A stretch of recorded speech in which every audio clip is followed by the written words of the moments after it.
Everyone welcome back to my channel. ఈరోజు మీ అందరి కోసం మరొక మూవీ రివ్యూ తీసుకొచ్చాను. అదేదో కాదు, కుబేరా మూవీ. నా వీడియోని ఎండింగ్ వరకు చూడండి.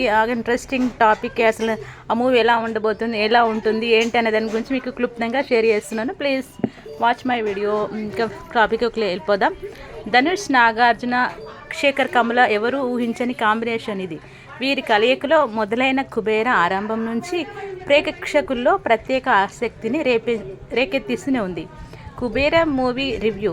నటులు ధనుష్, అక్కినేని నాగార్జున, రష్మిక మందన్న, జిమ్ సర్జ్, దలీప్ తాహిన్, సునైనా, హరీష్ పేరడి, షాయి షిండే, భాగ్యరాజ్ తదితరులు. సంగీతం దేవిశ్రీ ప్రసాద్. ఛాయాగ్రహణం నికేత్ బొమ్మి. రచనా సహకారం చైతన్య పెంగలి. నిర్మాతలు సునీల్ నారాంగ్, పుష్కర్ రామ్మోహన్ రావు. రచనా దర్శకత్వం శేఖర్ కమ్ముల. ధనుష్, నాగార్జున, శేఖర్ కమ్ముల ఎవరు ఊహించని కాంబినేషన్ ఇది. వీరి కలయికతో మొదలైన కుబేరా ఆరంభం నుండి ప్రేక్షకుల్లో ప్రత్యేక ఆసక్తిని రేకెత్తిస్తూనే ఉంది.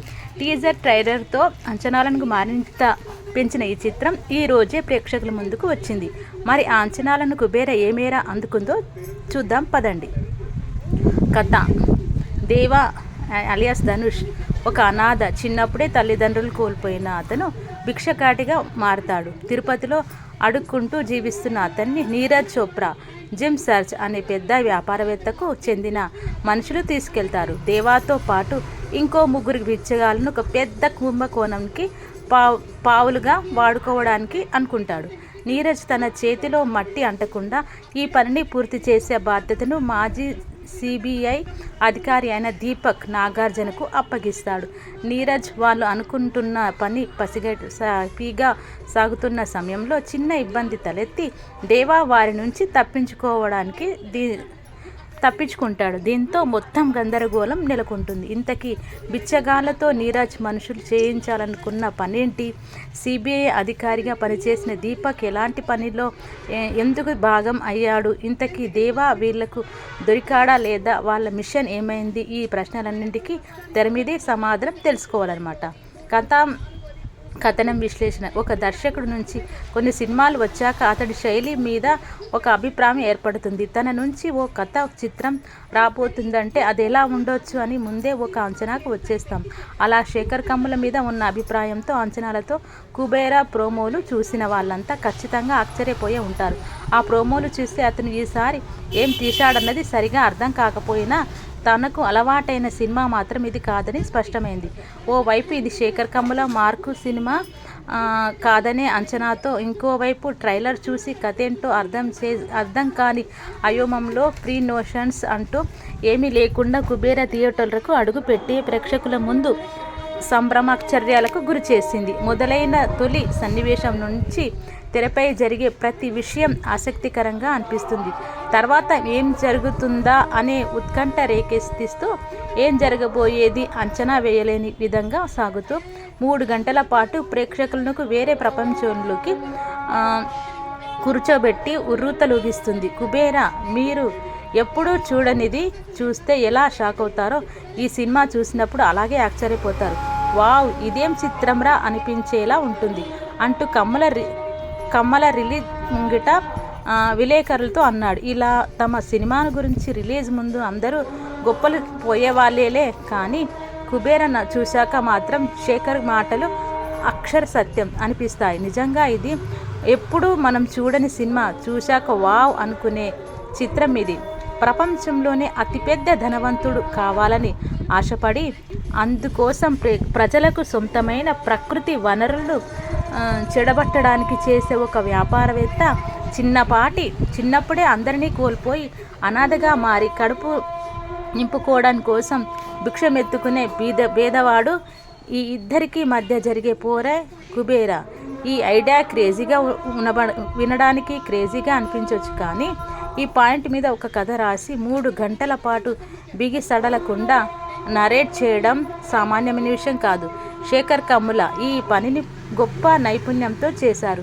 హీరో అంటే ఇలాంటి లక్షణాలు ఉండాలి, విలన్ పాత్ర ఇలా ప్రవర్తించాలి, సహాయ పాత్రల పరిధి ఇంతవరకు ఉండాలి, ఇంట్రో ఇలా, ఇంటర్వెల్ బ్యాంక్ ఇలా అంటూ ఏ రూల్స్ పెట్టుకోకుండా కేవలం ఒక కథను పకడ్బందీగా చెప్పడానికి మాత్రమే ప్రయత్నించాడు. శేఖర్ హీరో అయినా విలన్ అయినా ఓ ప్రత్యేక పాత్ర అయినా అందులో ఇమిడిపోయాయి తప్ప ఏది కథను దాటి ప్రవర్తించదు. ఏ పాత్ర కృత్రిమంగా అనిపించదు. అదే సమయంలో మొనాటనీ చెప్పించదు. ఎమోషనల్ పండిన ఎలివేషన్ కుదిరిన ఆలోచింపజేసే ఒక డైలాగ్ పడినా అవి కథా పరిధిలోనే ఉంటాయి. ఒక భారీ కుంభకోణానికి సంబంధించిన కీలక పరిణామం చోటు చేసుకోవడం ఆ తర్వాత జరిగే సిరీస్ ఆఫ్ ఈవెంట్స్ నేపథ్యంలో ఈ కథ నడుస్తుంది. ఆరంభ సన్నివేశాలతో కథ మీద ఒక ఐడియా వచ్చిన తర్వాతి పరిణామాలు ప్రేక్షకులు ఊహించని విధంగా ఉంటాయి. 3 గంటల పాటు ప్రేక్షకులను గెస్సింగ్లో ఉంచుతూ కథనం నడుస్తుంది. ఏ దశలోనూ కథ ఆగకుండా పరుగులు పెట్టడంతో ప్రేక్షకులు ఏ దశలోనూ విడివేట్ అవ్వరు. క్లాస్ వార్ అన్నది చాలా పెద్ద సబ్జెక్ట్. ఈ నేపథ్యంలో సినిమా అంటే ఫ్రీచీగా ఉంటుందని అనుకుంటాం, కానీ ఇక్కడ క్లాసులు పీకకుండా మోనాటనస్ సన్నివేశాలు లేకుండా థ్రిల్లర్ స్టైల్లో ఈ సబ్జెక్టుని డీల్ చేశారు. రేషీస్ మ్యాన్ స్క్రీన్ ప్లే వల్ల సినిమా థ్రిల్లింగ్గా సాగుతుంది. అదే సమయంలో హృద్యమైన సన్నివేశాలు బలమైన డైలాగులతో ఇవ్వాల్సిన సందేశాన్ని కూడా ఇస్తుంది. నాది నాది అంటూ మొదట్లో విలన్ పాత్రను సూచిస్తూ సాగే పాట చివర్లో మాది మాది అంటూ హీరో దృక్కోణంలో ముగియటం కుబేరా ఎసెన్స్ను తెలియజేస్తుంది. సినిమాతో ఒక విజయాన్ని ఎంత బలంగా చెప్పొచ్చడానికి ఇది ఉదాహరణ. రచయితగా దర్శకుడిగా శేఖర్ కమ్ములది ఎంత గొప్ప స్థాయి అన్నది ఇక్కడే అర్థమవుతుంది. ఎవరైనా ఈ కథ వింటే ఈ రోజుల్లో ఇంత సీరియస్ సబ్జెక్టా, దీన్ని ఎవరు చూస్తారు అనుకుంటారు, కానీ అంత సీరియస్ సబ్జెక్టుని రేసీ స్క్రీన్ ప్లేతో జనరంజకంగా మార్చారు శేఖర్. అదే సమయంలో చెప్పాలనుకున్న మంచి విషయాలను బలంగా చెప్పాడు. బిచ్చగాడి పాత్రను హీరోగా చూపించి బిచ్చగాడు సినిమా కల్ట్ స్టేటస్ సాధిస్తే, అదే పాత్రను ఇంకో కోణంలో మరింత ప్రభావితంగా తెరపై చూపించి కుబేరా మార్కులు కొట్టేస్తుంది. కొన్ని సీన్లలో లాజిక్లు మిస్ అవ్వటం, అక్కడక్కడ సన్నివేశాలు కన్వీనియంట్గా సాగడం, లక్షల కోట్ల అధిపతికి చెందిన మనుషులు ఒక మామూలు బిచ్చగాడిని పట్టుకోలేక అవస్థలు పడడం, తన వల్ల ఆ స్థాయి వ్యక్తి చిక్కుల్లో పడటం లాంటి సన్నివేశాలు కుబేర్లో కొంచెం ఇబ్బందిగా అనిపిస్తాయి. కానీ కావాల్సినంత హై ఇచ్చే కుబేరాలో అవన్నీ చిన్న విషయాలే అనిపిస్తాయి. ఇది ఖచ్చితంగా ఇంతకు ముందెప్పుడు చూడని కొత్త కథ. ఏం చూడబోతున్నామో తెలియకుండా థియేటర్లో అడుగుపెట్టి అక్కడ చూసి ఛానళ్ళు గుర్తు పెట్టుకుంటారు. నటులు శేఖర్ కమ్ముల సినిమాలో ఎవరు నటిస్తున్నారో అనిపించదు, బిహేవ్ చేస్తున్నట్లే అంటుంది. కుబేరలో కూడా అదే చూస్తాం. ఇలాంటి పాత్రలో అయినా పరకాయ ప్రవేశం చేసే ధనుష్ బిచ్చగాడి పాత్రలో ఎంత గొప్పగా ఒదిగిపోయాడో మాటల్లో చెప్పలేం. స్టార్ ఇమేజ్ ఉన్న మరో హీరో అయినా ఇలాంటి పాత్ర చేయడానికి ఒప్పుకుంటాడా అంటే సందేహమే. ఈ పాత్రలో ధనుష్ను తప్ప ఇంకెవరిని ఊహించుకోలేదన్నట్లుగా రవ్వంత కూడా ఇమేజ్ చేయాలు పడకుండా బిచ్చగాడి పాత్రను అద్భుతంగా చేశాడని కొన్ని నిమిషాల్లోనే అక్కడున్న అది ధనుష్ అని మర్చిపోయి దేవా అనే బిచ్చగాడి పాత్రను మాత్రమే చూసేలా అతను ఆ పాత్రను అద్భుతంగా పోషించాడు. ధనుష్ పాత్రకు సంబంధించిన చిన్న చిన్న విషయాలు కూడా తన బాడీ లాంగ్వేజ్ నటనతో తెరపై చూపించిన విధానానికి ఆశ్చర్యపోవాల్సింది. తన నట కిరీటంలో ఇది మరో కలికుతురాయి అవుతుండడంలో సందేహం లేదు. కొంచెం తమిళ వాసనలు ఉన్నప్పటికీ ఎంతో శ్రద్ధగా డబ్బింగ్ కూడా చెప్పాడు అతను. దీపక్ పాత్రలో నాగార్జున చూడటం చాలా కొత్తగా అనిపిస్తుంది. ఆయన కూడా ఇమేజ్ చొక్కాను పక్కన పడేసి నటించాడు. పాత్రకు తగ్గట్లుగా సటిల్గా నటించి మెప్పించారు. నాగ్ ఆయన కెరీర్లో ఇది చాలా ప్రత్యేకంగా చెప్పుకోదగ్గ పాత్ర అవుతుంది. సమీరా పాత్రలో రష్మిక కూడా రాణించింది. స్క్రీన్ టైం తక్కువే, కానీ తన పాత్ర సినిమాలో చాలా కీలకమే. ఒక మామూలు మధ్యతరగతి అమ్మాయిగా ఆమె తన పాత్రలో ఇమిడిపోయింది. ఇక విలన్ పాత్ర కొంచెం రొటీన్ అనిపించిన జిమ్ సర్చ్ దానికి వైవిధ్యం తీసుకొచ్చాడు. కనిపించినప్పుడల్లా ప్రేక్షకులకు అటెన్షన్ రాబట్టాడు.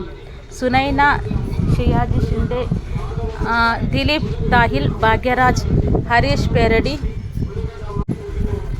సాంకేతిక వర్గం శ్రీ దేవిశ్రీ ప్రసాద్ అనగానే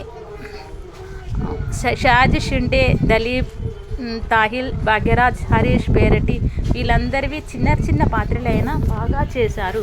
సాంకేతిక వర్గం దేవిశ్రీ ప్రసాద్ అనగానే తన సంగీతం ఇలా ఉంటుందని ఒక ముద్ర పడిపోయింది. కానీ తన ఫిల్మ్గ్రఫీలో కుబేర వైవిధ్యమైన సినిమాగా నిలుస్తుంది. కథను అనుసరించి ఒక శైలిని పక్కన పెట్టి అతను డిఫరెంట్ మ్యాజిక్ ఇచ్చాడు. సన్నివేశాలు తాలూకు ఇంటెన్షన్ ఇంకా పెంచి మ్యూజిక్ ఇచ్చారు. సన్నివేశాలు తాలూకు ఇంటెన్సిటీ ఇంకా పెంచి ప్రేక్షకులకు సినిమా అంతా ఒక మూడులో ఉండేలా చేయడంలో బ్యాక్గ్రౌండ్ స్కోర్ కీలక పాత్ర పోషించింది. ఇక పాటల్లో నాది స్టాండౌట్గా నిలుస్తుంది. సినిమాలో సిగరెట్ సాంగ్స్ ఏమీ లేవు, అన్ని కథలో మిలీనం అయినవే. నికేత్ బొమ్మి ఛాయాగ్రహణం సినిమాలో మరో హైలైట్. విజువల్స్ పరంగా కూడా సినిమా భిన్నంగా కనిపించేలా అతను జాగ్రత్త పడ్డాడు. నిర్మాత విలువలు బాగున్నాయి, ఇక్కడ రాజీ పడకుండా మంచి క్వాలిటీతో సినిమాను నిర్మించారు. Writer cum director Sekhar Kammula తనకు అలవాటైన దారి నుంచి పక్కకు వచ్చి ఒక గొప్ప కథను సరే చేశారు. చైతన్య పింగళి సహకారంతో గొప్ప కథను రాసి అంతే గొప్పగా తెరపైకి తీసుకొచ్చారు. శేఖర్ నుంచి ఇలాంటి హార్ట్ హిట్టింగ్ డ్రామాను ఊహించలేం. తన కంఫర్ట్ జోన్ నుంచి బయటకు వచ్చి అతను అందించిన సర్ప్రైజ్ ఇది. రైటింగ్, టేకింగ్ అన్నిట్లోనూ ఒక ఇంటెన్సిటీ చూపించారు. శేఖర్ తన కెరీర్లో ఎంతో వైవిధ్యమైన అలాగే ఉత్తమ చిత్రాల్లో ఒకటిగా కుబేరా నిలుస్తుంది. చివరిగా కుబేరా కమ్మల చెప్పిన గొప్ప కథ ఇదండి. కుబేరాకు సంబంధించిన అప్డేట్. ఎవరైనా చూడని వాళ్ళు ఉంటే వెంటనే వెళ్ళి చూడండి. కుబేరా అయితే అవసరం. ఇంకా ఇలాంటి సస్పెన్స్ థ్రిల్లర్ అసలు నేను ఎప్పుడు ఎక్స్పెక్ట్ చేయలేదు, అంత బాగుందనమాట. Thank you so much.